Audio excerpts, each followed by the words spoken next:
என்னடாம்மா இங்க என்ன தனியா பண்ற? அதுவா பாலா, காலையில் ஆஃபீஸ் போவேல ஒரு பெரியவரை பார்த்தேன். என்னது கதை சொல்றானா? இவன் கதையா திருட்டு கதையான்னு தெரியலையே. இவன் கதையை கேட்கணும் ஏதாவது சாப்பிட வேணுமே. ஒரு சிப்ஸ் இல்லைன்னா கடல பேட்டாவது வேணும். உங்கள் காலில் அடிபட்டுருக்குங்கய்யா. கண்ணாடி கீழே விழுந்துருச்சு. ரோட்டா கிடக்கும்போது கீழே விழுந்துட்டேன்ப்பா. கவனமாக இருக்கிறது இல்லையா?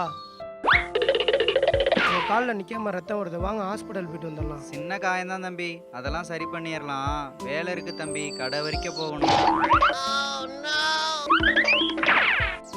வாங்க, நான் அந்த வழியாக தான் போகிறேன், உங்களை இறக்கி விட்டு போகிறேன். இல்லை தம்பி, நீங்கள் உங்கள் வேலையை பாருங்க. கடை வரைக்கும் போயிட்டு சாப்பாடு வாங்கணும். எனக்கு ஒன்றும் சிரமம் இல்லை, வாங்க நான் போகிற வழியில் உங்களை இறக்கி விட்டு போகிறேன். நம்ம ஹாஸ்பிட்டல் போயிட்டு போயிடலாங்கய்யா. மாமே இப்ப சொல்லு மாமே. அப்போ என் கதையை இன்ன வரைக்கும் நீ கேட்கவே இல்லையா? இவ்வளவு நேரம் கதையா சொல்லிட்டு இருந்த. அட பாவி. பரவாயில்ல மாமே, கண்டினியூ பண்ணி கேட்போம். இல்லை மச்சான், அவர் ஹாஸ்பிட்டல் கூட்டி போனேன். வாங்க, உங்களுக்கு என்ன பண்ணுது? காலில் அடிபட்டுருச்சுமா. ஒன்றும் பிரச்சனை இல்லை, இதில் படுத்துக்கங்க. கால் ரொம்ப வலிக்குதா? ரொம்ப வலிக்குதுமா.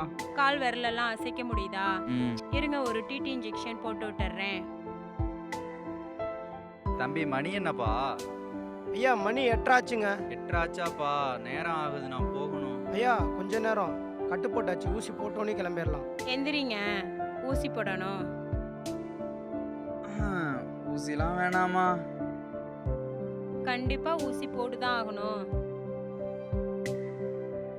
ஊசிலாம் வேணாம் தம்பி, நேரம் ஆகுது. பொண்டாட்டி வேற திட்டுவா. ஐயா, ஊசி போட்டுக்குங்க. பொண்டாட்டி வேற பசியோட இருப்பாப்பா. இதை பார்த்துட்டு உங்கள் மனைவி கண்டிப்பாக புரிஞ்சுக்குவாங்க. எந்திரிங்க. இல்லை தம்பி, பொண்டாட்டியை பற்றி உங்களுக்கு தெரியாது. இப்போ 4-5 வருஷமா மனநிலை சரியில்லாமல் இருக்கா. அவனை நான் தான் பார்த்துக்கிட்டு இருக்கேன். எனக்கு கொஞ்சம் சீக்கிரம் வீட்டில் விட்டுருப்பா. திடீர்னு அவர் மனைவி பைத்தியம்னு சொல்லிட்டாரு. என்ன மாமே சொல்ற? மனைவி மேல அவ்வளவு காதலுங்கிற, ஆனா பைத்தியங்கிற. அதான் எனக்கும் ஒன்றும் புரியல. அவ்வளோ பைத்தியமாக இருந்தாலும் அந்த அளவுக்கு அவர் அன்பாக இருக்காரு.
எனக்கு ஒன்றும் ஃபீல் ஆகல.